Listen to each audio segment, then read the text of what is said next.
안녕하세요. 제 이름은 김순자입니다. 올해 72이에요. 오늘 여러분께 제 길고 고독했으며 처절했던 인생 이야기, 그리고 그 끝에서 제가 되찾은 인간적인 존엄과 통쾌한 해방에 대한 이야기를 들려드리려고 합니다. 저는 1953년 전후의 어려움 속에서도 활기가 넘치던 서울 성북동의 흙냄새 가득한 시장 골목에서 태어났어요. 어릴 때부터 제 성격은 강직했습니다. 한번 결정하면 주변의 시선이나 역경에 절대 흔들리지 않고 후회 없이 밀고 나가는 외골수였죠. 1975년 22, 저는 남편과 결혼했습니다. 남편은 성실함의 상징이었던 삼성물산의 회사원이었어요. 저희의 신혼집은 성북동의 낡고 습한 전세방 25제곱미터 방 하나에 겨울이면 손이 시려 수도꼭지를 녹여야 했던 작은 부엌 하나가 전부였죠. 전세금 500만 원은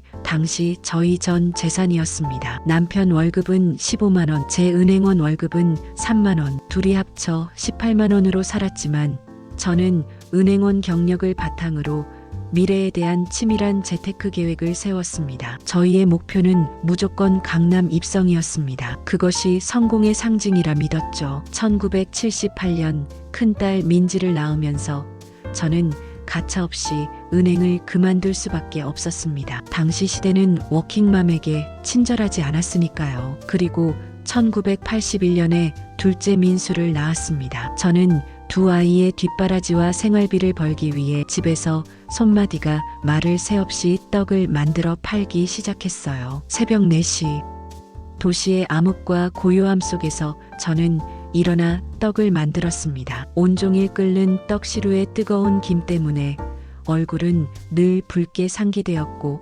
팔목과 손마디는 만성 통증에 시달렸지만 멈출 수 없었습니다. 그 고통이 곧 아이들의 미래라고 생각했으니까요. 남편과 저는 결혼 패물까지 팔아 만든 종잣돈을 보며 굳게 약속했습니다. 월급의 절반은 무조건 저축하자. 허투루 쓰는 돈은 단 10원도 없다. 다른 집이 외식할 때 우리는 저축한다. 10년 뒤에 우린 반드시 내 집을 갖는다. 그렇게 한 달에 90만 원씩 꼬박꼬박 저축했어요. 남은 80만 원으로 네 식구가 궁핍하게 살았죠. 저의 30대는 고통스러운 자기희생과 극도의 절제의 시간이었습니다. 외식은 1년에 딱 두세 번, 아이들 생일에만 시장통의 중국집에서 자장면을 시켜주는 것이 전부였습니다. 아이들은 늘 친구들의 화려한 생일 파티를 부러워했지만 저는 나중에 크게 성공하면 되라고 다독였습니다. 새 옷은 꿈도 못 꿨습니다. 낡은 코트에 해지고 보풀이 일어난 소매를 어머니의 마음으로 몇 번이나 덧대어 꿰매 입었는지 셀 수도 없습니다. 저는 늘 냄새 배인 옷을 입고 다녔습니다. 겉모습은 중요하지 않다고 스스로를 세뇌했죠. 친구들과의 소중한 인연도 모두 끊었습니다. 그 흔한 4,000원짜리 커피 한 잔 마시러 나가는 시간조차 아까운 노동 시간이라 생각했습니다. 그렇게 숨막히는 절약과 고독을 저의 젊음 전부를 바쳐 10년이라는 긴 세월 동안 이어갔습니다. 1983년 저희는 드디어 노원구의 작은 아파트 33제곱미터를 5천만 원에 샀습니다. 10년 대출을 안고 방 하나에서 네 식구가 몸을 구겨 넣듯 꽁꽁 뭉쳐 잤습니다. 애들이 커가면서 딸 민지가 밤에 조심스럽게 말했어요. 엄마, 친구들은 다 자기 방에서 공부하는데 나도 혼자 숙제할 방이 있으면 좋겠어. 엄마 미안해. 그 말이 제 마음의 비수가 되어 박혔고 저는 제 희생의 의미를 다시 한번 되새겼습니다. 아이들의 불만은 곧 저의 채찍이었습니다. 1992년 남편이 저를 앉혀놓고 비장한 눈빛으로 말했습니다. 여보, 마지막 승부야. 더 이상 주저하면 안 돼. 강남으로 이사 가자. 애들 교육 때문에 우리의 마지막 한 방이야. 여기서 애들 대학 보내야 해. 저는 두려움에 떨었습니다. 여보, 강남은 너무 비싸. 우리 대출 감당 못해. 우리 분수에 안 맞아. 우리가 15년만 더 버티자. 아이들의 성공을 위해서라면 이 정도 고생은 아무것도 아니야. 우린 무조건 성공해야 해. 그래야 이 고생이 헛되지 않아. 결국 저희는 전 재산을 털고 8천만 원 대출을 끼고 대치동 음마 아파트 84제곱미터로 이사했습니다. 주변 사람들은 저희를 비웃고 조롱하며 말렸습니다. 미쳤어? 강남은 부자들 사는 곳이야. 너희처럼 악착같이 사는 사람들이 버틸 곳이 아니야. 빚내서 강남 가는 거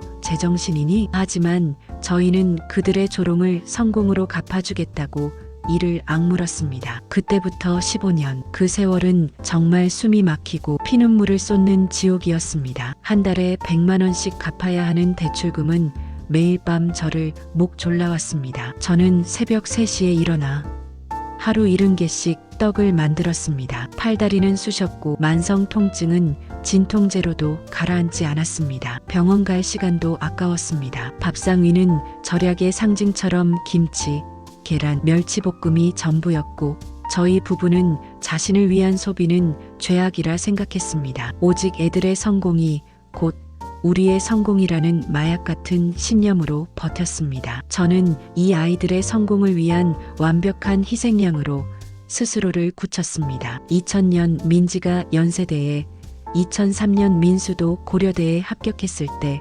저희는 세상을 다 가진 듯 기뻤습니다. 하지만 기쁨도 잠시. 아이들 대학 등록금과 용돈을 대느라 저희의 통장은 언제나 바닥이었습니다. 학기마다 수백만 원씩 나가는 등록금 고지서를 볼 때마다 가슴이 철렁 내려앉았습니다. 2007년 12월 마침내 15년 만에 마지막 대출금을 갚았습니다. 은행 창구 앞에서 직원에게 대출 완납하셨습니다라는 말을 들었을 때 저는 왈칵 울음을 터뜨렸습니다. 긴 터널을 빠져나온 듯한 해방감과 함께 그동안 억눌렀던 모든 고통과 희생이 눈물로 쏟아져 나온 것이었습니다. 저는 제 인생을 성공적으로 마쳤다고 믿었습니다. 그때 대치동 아파트 시세는 8억. 저희의 희생이 금전적인 보상으로 돌아왔음을 확인했습니다. 2015년 남편 정년퇴직 후 저희는 성북동 상가를 사서 월세 300만 원을 받게 됐습니다. 여보,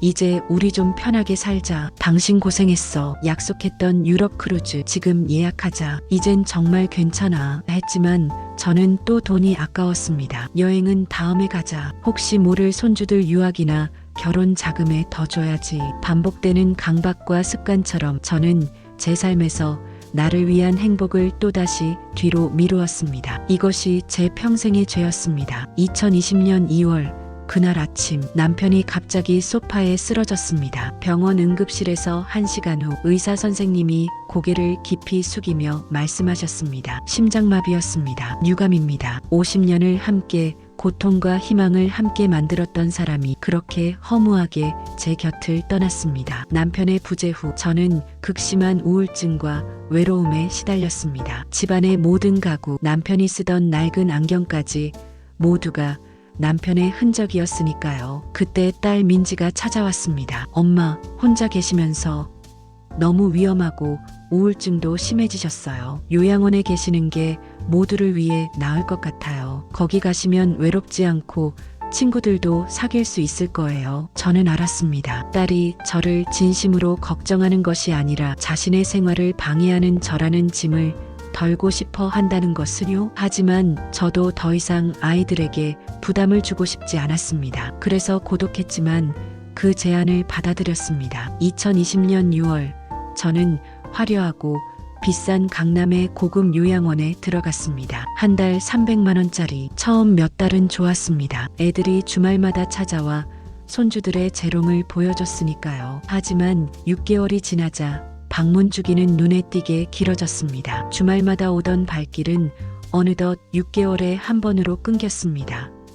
저는 매일 밤 잠들기 전 남편과 찍은 낡은 사진을 만지작거렸습니다. 제 방 창문 밖으로 보이는 강남의 화려한 야경이 저의 외로움을 더욱 부추겼습니다. 제 문자에는 읽음 표시만 뜰 뿐 회사에 급한 프로젝트가 있어서, 애가 갑자기 아파서 라는 진부하고 성의 없는 변명만 반복되었습니다. 저는 그들의 삶에서 뒷전으로 밀려났습니다. 마치 짐처럼 느껴졌습니다. 2022년 3월 제 70번째 생일. 저는 아침부터 핸드폰을 쥐고 혹시나 하는 마음에 잠시도 내려놓지 못했습니다. 저녁 6시 딸 민지에게서 단 3줄의 문자가 왔습니다. 엄마 미안해요. 깜빡했어요. 생신 축하드려요. 용돈 50만 원 보냈어요. 저는 그날 밤 차갑게 식은 미역국을 보며 나는 이들에게 현금이 나오는 통장이나 잊혀진 노인일 뿐이구나 하는 뼈아픈 깨달음을 얻었습니다. 제 평생의 희생이 허무해지는 순간이었습니다. 2달 후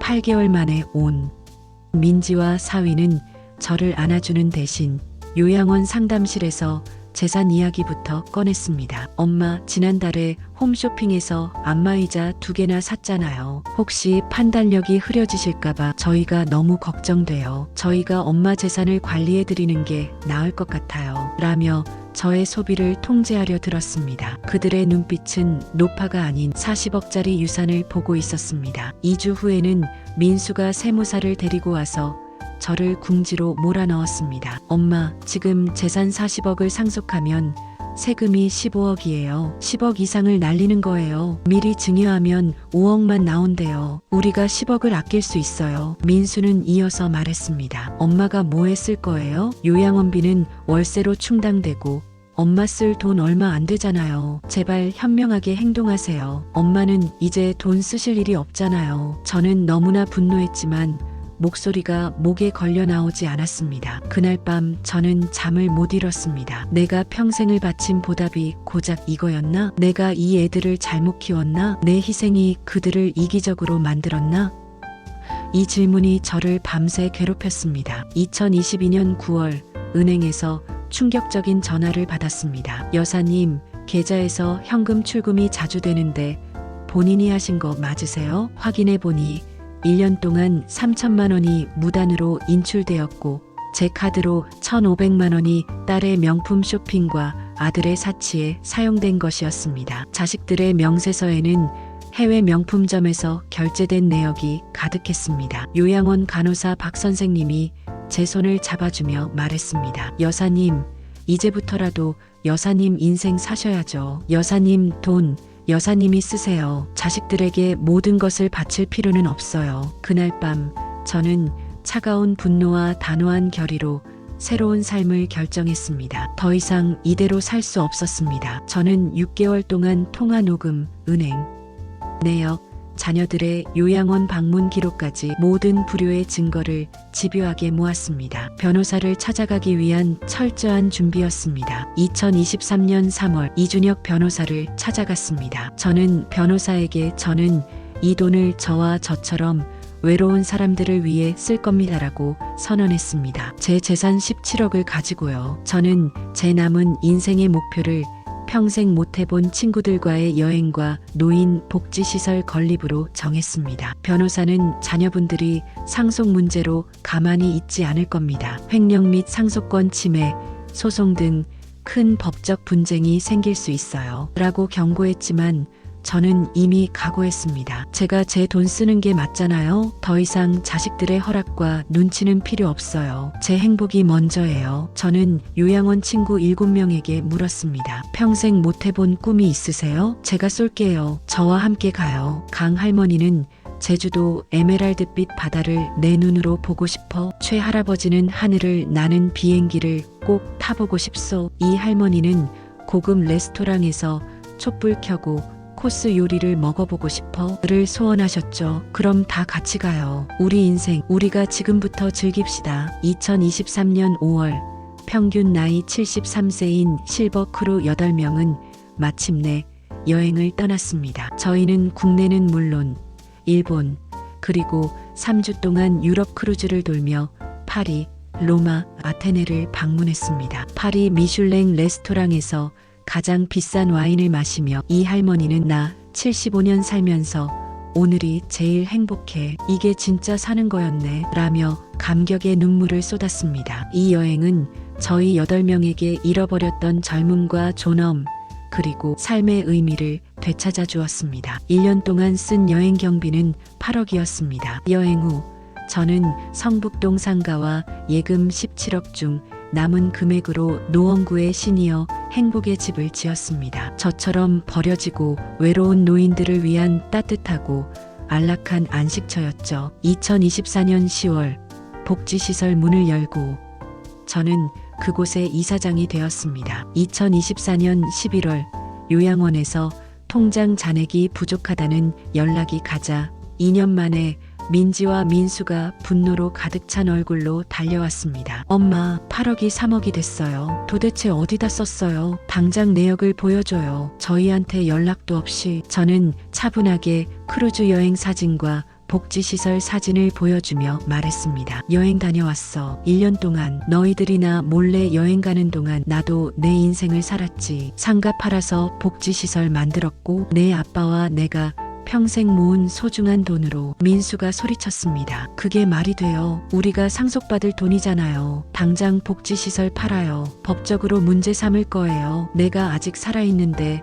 상속받을 돈이라고? 너희가 나를 요양원에 버리고 내 돈으로 명품을 살 때부터 그 돈은 너희들 돈이 아니었어. 이건 내 돈이야. 저는 증거 서류와 함께 녹음 파일을 틀었습니다. 엄마가 오래 사시면 상속세만 더 나와요. 빨리 증여해야 돼. 2월 200만 원짜리 요양원으로 옮기세요. 돈 아깝잖아요. 너희 고소할 수도 있어. 횡령과 불효로 감옥 보낼 수도 있지. 하지만 나는 너희 엄마니까 마지막 자비를 베풀겠다. 조건이 있어. 첫째, 빼간 돈 3년 안에 갚아. 이자까지. 둘째, 매달 한 번씩 진짜 엄마를 보기 위해 와. 셋째, 엄마 죽으면 남은 돈은 복지재단으로 가. 대치동 아파트 25억만 너희 거야. 이게 마지막 기회이자 너희가 받을 수 있는 유산의 전부야. 선택은 너희 몫이야. 민지와 민수는 그제야 모든 것을 포기한 듯 무릎을 꿇고 눈물을 흘렸습니다. 엄마, 정말 잘못했어요. 저희가 돈에 눈이 멀어 어리석었나 봐요. 엄마를 진심으로 사랑하지 못했어요. 용서해 주세요. 지금은 2025년. 민지와 민수는 정말로 매달 옵니다. 더 이상 제 통장 잔고나 재산 이야기는 꺼내지 않습니다. 그들은 이제 저를 한 사람의 어머니로 대합니다. 저는 시니어 행복의 집으로 이사하여 30명의 친구들과 함께 아침마다 옥상 정원에서 활짝 핀 꽃을 보며 웃습니다. 남은 돈 2억 5천만 원은 오직 저를 위한 용돈입니다. 저는 70년을 남을 위해 살았습니다. 하지만 마지막 2년은 오로지 저만을 위해 살고 있습니다. 저는 17억을 썼지만 단 1g의 후회도 없습니다. 그 17억이 저에게는 잃어버렸던 젊음과 존엄, 그리고 진정한 행복을 되돌려준 가장 값진 투자였습니다. 저는 이 투자가 성공했다고 확신합니다. 여러분께 말씀드립니다. 자식들이 당신의 사랑이 아닌 재산만 사랑한다면 단호하게 그 돈을 당신 자신에게 쓰세요. 당신이 평생 번 돈, 마땅히 당신이 행복하게 쓸 권리가 있습니다. 죽어서 자식들 싸우게 하지 말고 살아서 당신이 당당하게 웃으세요. 저는 72년 만에 제 인생의 주인공이 됐습니다. 당신도 당신 인생의 주인공이 되세요. 늦지 않았습니다. 오늘도 좋은 하루 되세요. 김순자였습니다.